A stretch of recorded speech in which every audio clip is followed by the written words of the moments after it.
بسم الله الرحمن الرحيم. الحمد لله رب العالمين، ولا عاقبة للمتقين ولا عدوانا إلا على الظالمين، وأشهد أن لا إله إلا الله وحده لا شريك له، له الملك الملك الحق المبين، وأشهد أن محمدا عبده ورسوله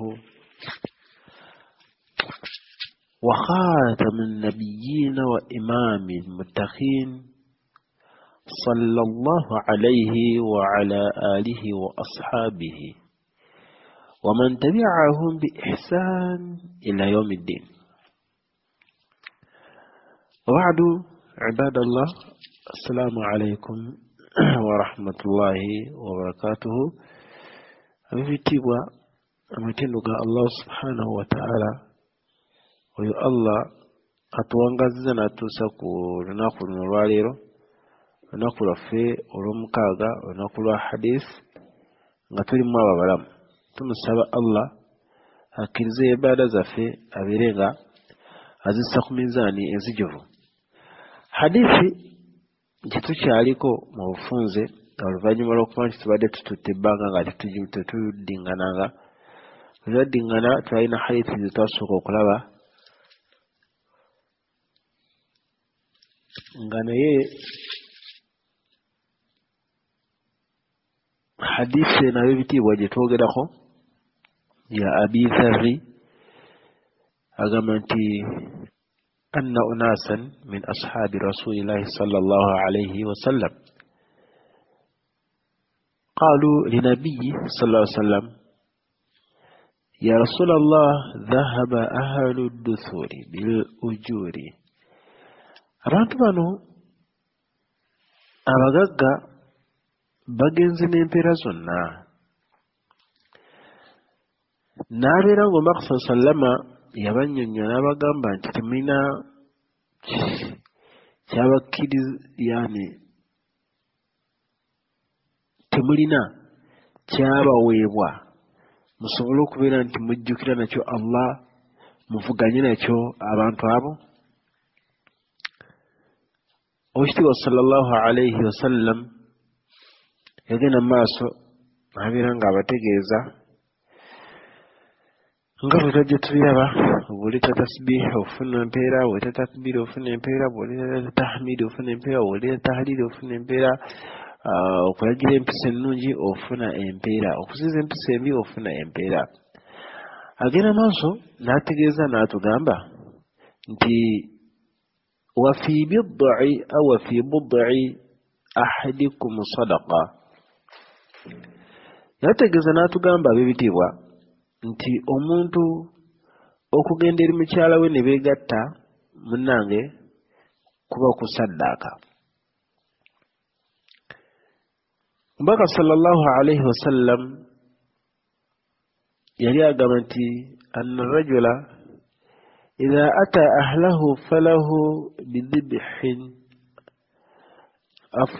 falahu bidhalika sidq. قالوا: يا رسول الله، أيأتي أحدنا شهوته ويكون له فيها أجر؟ ومبقى صلى الله عليه وسلم يقام أنت وفي بضع أحدكم صدقة. أنت مسجى أصولك إلى غزي ناقين دير مشاروي بويغا تنايي أبافنا إمبيرا. Basahaba ridwanullahi alayhim tebagamba nti abaali babuuzabuuza ennyo ebibuuzo ebingi, bal babuuza omubaka sallallahu alayhi wa sallam ne bamugamba nti ayati ahaduna shahwatahu wa yakuna lahu fiha ajrun. Aga nti ya Rasulallah, omuntu jasse kugenda nebeera nga weewase ne mukyalawo nembeera nga muzanyezanya emizannyo egyo kifunyisa omuntu empeera. Eyo nno kwali kwebuuza kwagala kumanya wabula tekwali kuwakanya mbaka sallallahu alayhi wasallam kye yali ayogedde. wabula tukitegeera wano nti omubaka sallallahu ebigambo bye byayogera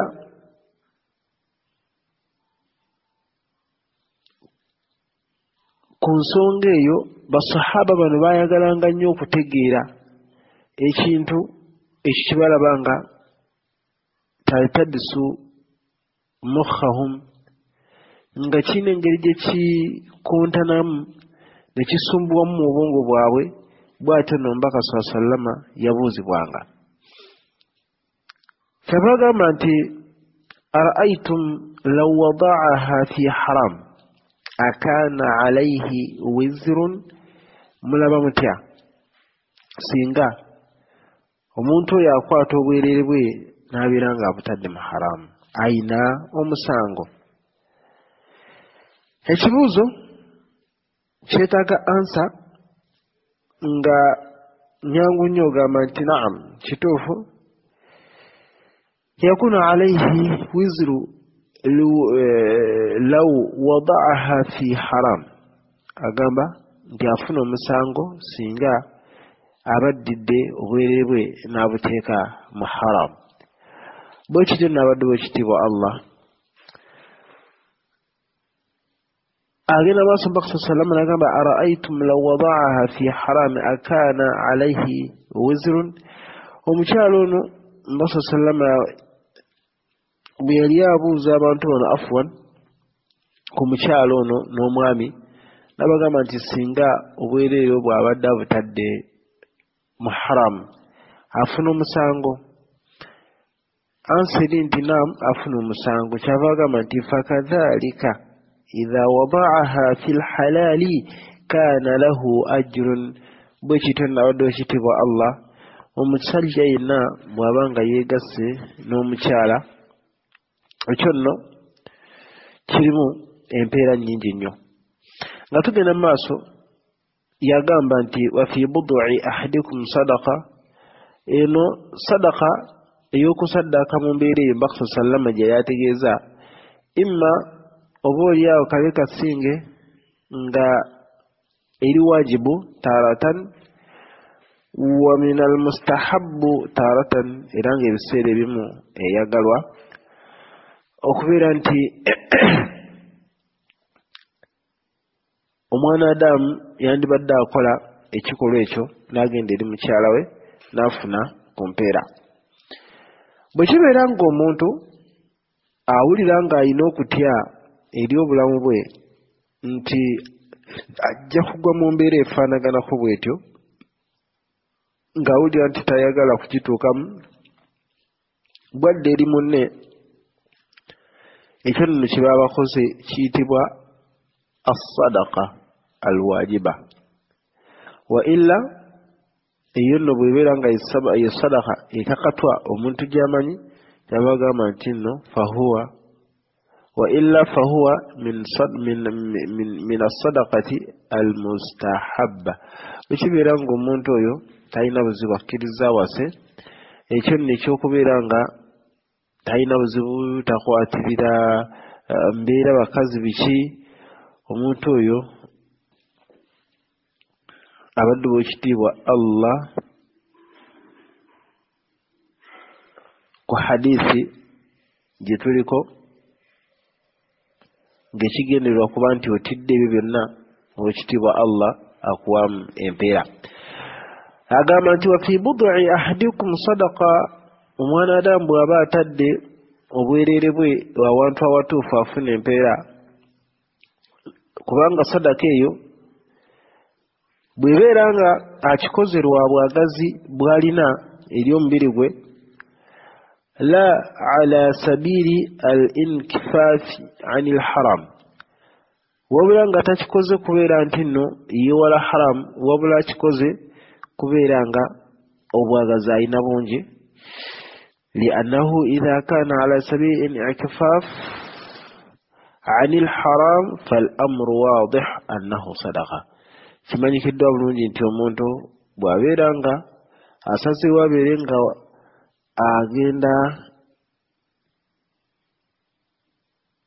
omuntu bw'abeera nga asazeewo okugenda eri mukyala we n'agenda mu mbeera nga kubeera nti agenze bugenzi, ekyo nno kimanyikiddwa nti eba sadaka. Naye bw'obeera nga weetiddeko nti nyinza okufuna obuzibu singa mba siigenze, oba singa mba siwasizza, oba singa mba seegasire munnange eyitibwa wajibu.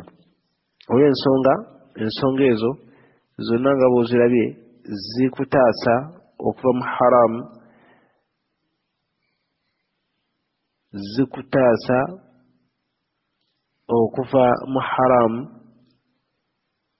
nodda mu bintu ebikkirizibwa. Naye bwe kibeera nti ensonga ya mwana Adamu kubanga amala amazi kyetaago kye, ekyo nno eba sadaka oba osaddaase, ng'erimu embeera zino wammanga omuntu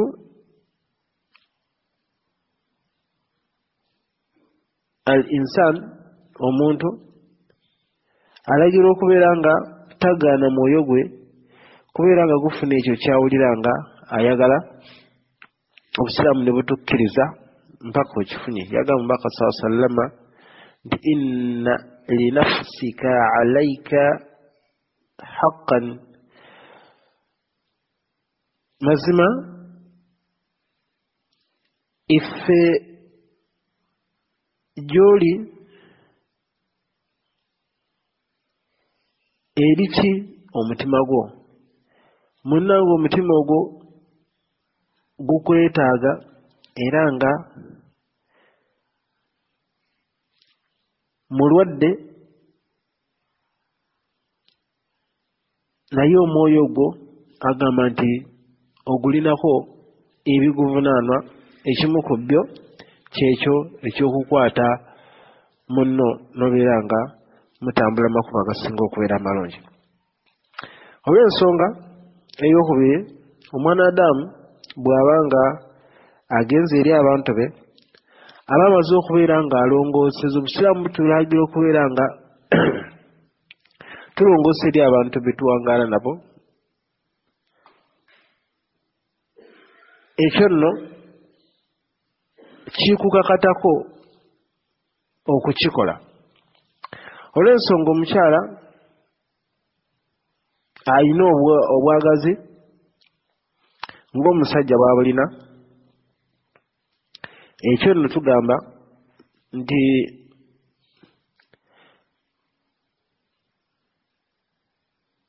bwe kibeera ng'omuntu agenze eri munne n'abeera ng'atuukirizza ebivunaano ebyo, aba yejjeerezeddwa era aba akoze oba afunye kye bayita empeera ey'okusaddaaka.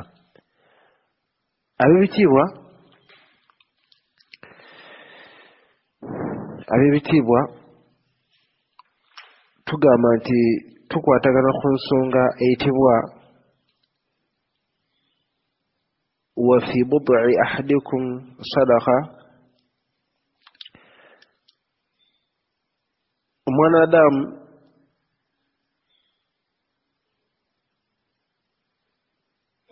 agamba nti Oshibwa sallallahu alaihi wasallam agamba ayati ahaduna bagamba ayati ahaduna shahwatahu wa yakuna lahu fiha ajrun. Omuntu n'amala ekyetaago kye n'afuna empeera. Ekyo nno olw'ebitiibwa kirimu empeera onene nnyo. Kitwale nga ggwe omuntu singa obeera nga otadde obulamu bwo n'ekintu ekyo mu haramu.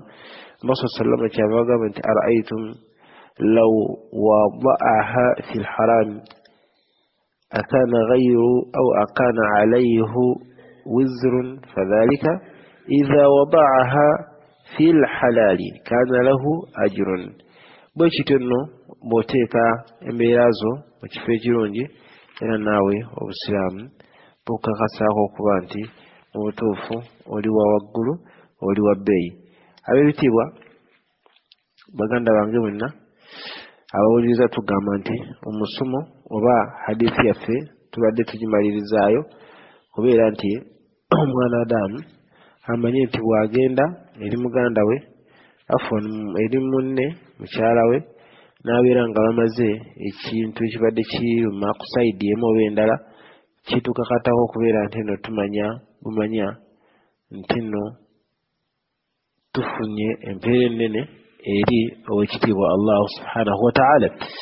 Era ab'ebitiibwa mbakubiriza nga nange serese eyo tumanye nti nno eyo ibaada enkukunivu ddala omwanadamu gy'alina okubeera nga yenyagiramu empeera owekitiibwa allah zamuwa n'abeera nga ayitiseemu era tafunye buzibu bwonna. Barakallahu li walakum. Nsaba ekitiibwa allah atusinkanye hadisi eddako omulundi oguddako insha allah nga tuli ffenna. وصلى اللهم على سيدنا محمد وعلى آله وصحبه وسلم. الحمد لله رب العالمين. والسلام عليكم ورحمة الله.